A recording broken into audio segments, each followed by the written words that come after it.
Yo les amis, j'espère que vous allez bien. On se retrouve pour l'actualité sportive du côté du Real Madrid et du FC Barcelone. Lamine Yamal les amis est en train de perdre les votes pour le trophée du meilleur joueur de Liga. Et le pire c'est que c'est à cause des Barcelonais eux-mêmes. Et quand vous allez voir de quoi il s'agit, c'est là que vous allez dire qu'on aurait pu s'y attendre. Les rumeurs concernant l'arrivée de Rashford de FC Barcelone s'intensifient de jour en jour. Et du côté du Real Madrid, Kylian Mbappé est en train d'être traité de fraude par un journaliste d'El Chiringuito. Alors là pour le coup, Kylian Mbappé s'est bien fait allumer. Et pour terminer les amis, le Real Madrid est à deux doigts d'un gros conflit avec le Paris Saint-Germain. Ce sont les gros sujets de cette vidéo les amis, donc pour ne rien rater, restez jusqu'au bout, lâchez le petit pouce bleu qui fait toujours plaisir, ça aide au référencement. Sans plus tarder les amis, c'est parti. On commence cette fois-ci les amis par le FC Barcelone et on laisse le meilleur club de l'histoire pour la fin. Les amis, comme vous avez pu l'entendre dernièrement, Rashford de FC Barcelone, ça chauffe de plus en plus. Et là d'après les infos, Deco a rencontré l'agent de Marcus Rashford ce matin. Alors quand je dis ce matin, je parle d'hier matin. Et le plus fou c'est que ceux qui auraient pu poser problème au FC Barcelone auraient été le salaire. Mais la bonne nouvelle pour les poches de la Porta, Marcus Rashford a accepté de baisser son salaire pour jouer au FC Barcelone. Alors là, pour le coup, je préfère cette option-là que Luis Diaz. En plus de ça, Luis Diaz, il demande 85 millions d'euros. 85 millions d'euros pour Luis Diaz.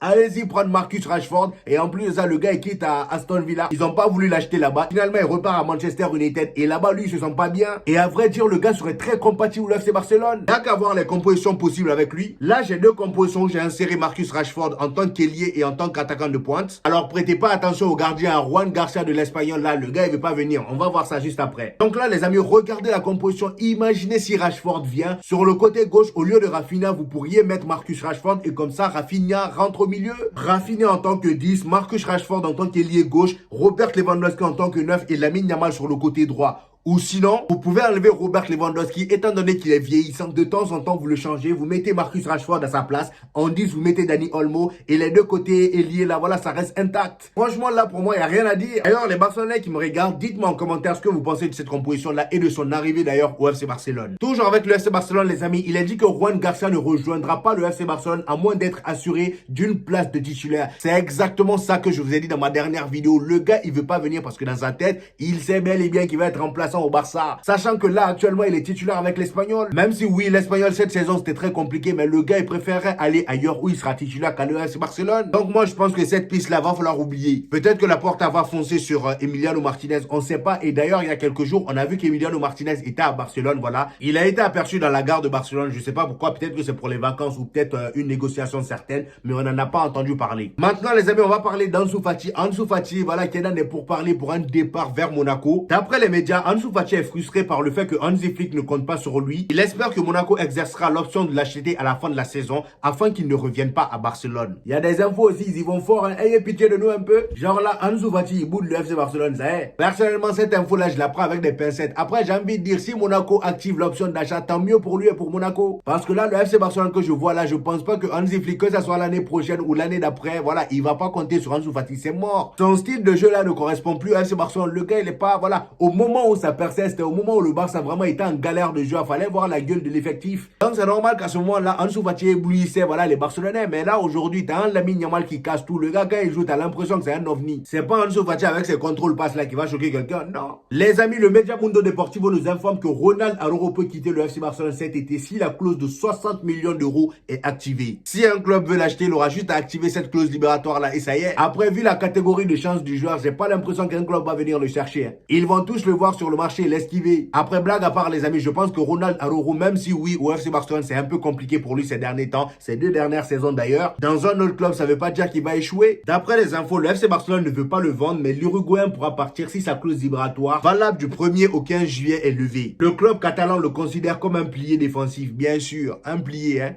Un plié pliable. Je dis ça, je dis rien. C'est un plié du club, mais vous mettez quand même une clause libératoire atteignable. 60 millions d'euros. Imaginez là, le Paris Saint-Germain, ils veulent vous rendre fou. Ils déclenchent ça et ça y est. Toujours avec le FC Barcelone, les amis, Pau Cubarsí est favori devant Désiré Doué pour le Golden Boy. Eh oui, les amis, hier, on a eu le classement pour le Golden Boy au mois de mai. Et là, comme vous pouvez le constater, Lamine Yamal est premier, même si Lamine Yamal, c'est mort, il pourra pas le gagner. Étant donné qu'il est dans la tranche d'âge, il est quand même dans le classement. Donc, étant donné que Cubarsí vient en deuxième position, c'est lui le premier, on va dire. Et je précise pour l'instant, parce que là, le deuxième, les amis, c'est Désiré Doué. Il aura la Coupe du Monde des clubs où il pourra s'exprimer, même la Ligue des Champions, les amis, la finale de Ligue des Champions. S'il la gagne et qu'il fait du sale face à l'Inter, je pense qu'il passera premier premier facilement. Donc Désiré Doué, deuxième après Cubarsi. Lewis Kelly d'Arsenal, troisième. Zahir Emery, quatrième. Dean Huijsen, la nouvelle recrue du Real Madrid, est cinquième. Kenan Yildiz, sixième. Et après, c'est des joueurs qui sont pas très connus au bataillon. Maintenant, les amis, nous allons parler de Lamine Yamal qui a signé sa prolongation jusqu'en 2031 avec le FC Barcelone. Et autant vous dire que là, dans son nouveau contrat, il y est allé vraiment fort dans ses exigences. Ah oui, là maintenant, c'est le boss du FC Barcelone, il met le point sur la table. Voici ce que les médias nous disent. Le FC Barcelone, les chiffres fous de la prolongation de Lamine Yamal.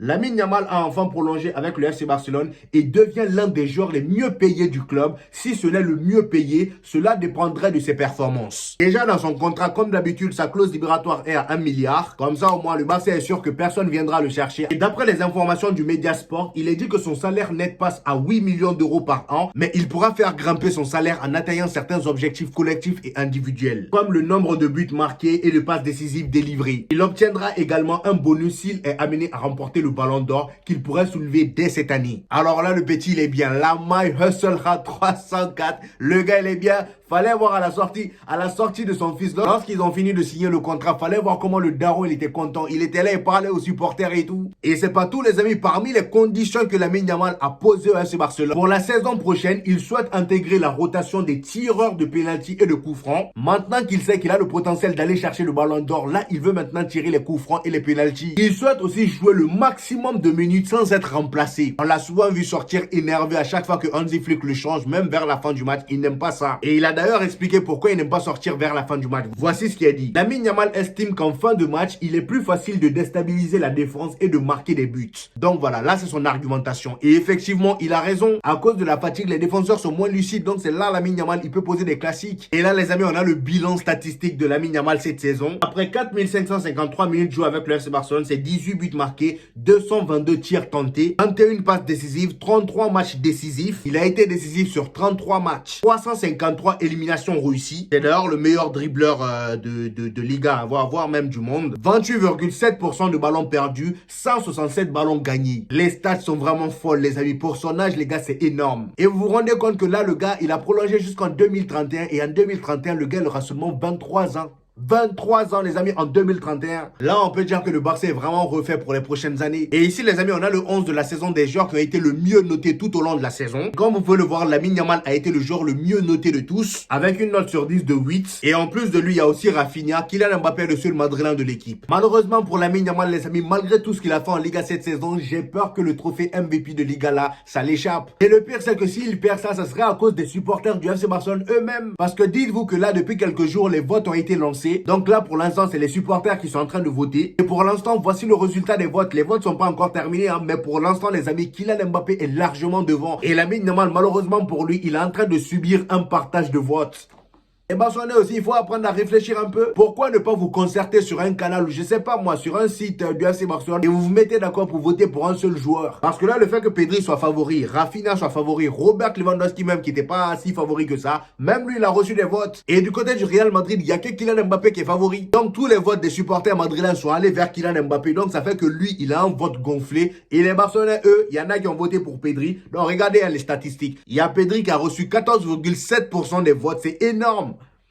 Rafinha a eu 9,3% et ça fait que Lamine Yamal, lui, il a reçu seulement 27,9%. C'est pas beaucoup. Kylian Mbappé est à 40%. Plus que 40% même. 40,6% les amis. Vous imaginez si Kylian Mbappé termine meilleur joueur de Liga alors qu'il n'a rien remporté comme trophée. Pas de Super Coupe d'Espagne, pas de Copa del Rey. Et le pire c'est que dans toutes ces compétitions là, il s'est fait éliminer par un gamin qui s'appelle Lamine Yamal et il va prendre le trophée devant ce gars là juste parce que les Barcelonais ne se sont pas concertés. Voilà. Il y en a qui viendront dire oh c'est Kylian Mbappé le prend, c'est mérité. Les amis, Kylian Mbappé il a terminé Pichichi. Oui, Pichichi là ça son trophée ou pas? Ça son trophée. Là on parle du meilleur joueur de Liga. On parle pas du meilleur buteur ou de soulier d'or, on parle du meilleur joueur. Donc là pour moi les deux grands favoris normalement c'est Pedri. Même Pedri pour moi le mérite plus que Kylian Mbappé. Faut être honnête les amis. Et c'est pourquoi la dernière fois dans ma vidéo je vous ai dit attention les Barcelonais parce que là Lamine Yamal c'est vrai que tout le monde parle de lui en tant que ballon d'or. Mais moi je pense que Kylian Mbappé s'il remporte la Coupe du Monde des clubs et la Ligue des Nations là c'est terminé, hein, il prend le ballon d'or. Ça que vous le voulez ou non il va le prendre. Et à vrai dire ça serait un peu mérité. Je dis pas qu'il mérite plus que Lamine Yamal. Non, tout simplement parce que le gars au vu de tout ce qu'il a remporté individuellement parlant, il va rentrer dans la tête des journalistes parce que c'est les journalistes qui vont voter. Il y aura aussi d'autres votes, les entraîneurs, nani, nana. Mais en tout cas, dans la tête des gens, Kylian Mbappé sera beaucoup plus frais parce que la Ligue des Champions de Lamine Yamal serait déjà passée. Les gens auront beaucoup plus la Coupe du Monde des clubs en tête, la Ligue des Nations. Et ça fera que Lamine Yamal, lui, il sera un peu loin dans la tête des gens. C'est exactement ce qui est arrivé à Vinicius la saison dernière. Voilà, le gars en Ligue des Champions, il était bouillant. On était tous d'accord pour dire que c'était lui le ballon d'or. Et au final, après l'Euro, il y a Rodri qui a débarqué dans la tête des gens alors que le gars n'a rien foutu. Donc si Rodri a gagné le ballon d'or la saison dernière face à Vinicius, je pense que Kylian Mbappé, il pourrait aussi le prendre face à Lamine Yamal. Je dis ça, je dis rien. Et attention, je dis pas qu'il le mérite plus que Lamine Yamal, je dis juste qu'il pourrait le prendre s'il remporte la Coupe du Monde des clubs. Parce que là, il y a même des médias espagnols qui commencent à faire sa propagande. De toute façon, ballon d'or là même, depuis la saison dernière, moi j'ai décidé d'enlever du crédit sur ce trophée là. Et d'ailleurs, en parlant de Kylian Mbappé, maintenant on va parler du Real Madrid les amis et on commence directement par lui.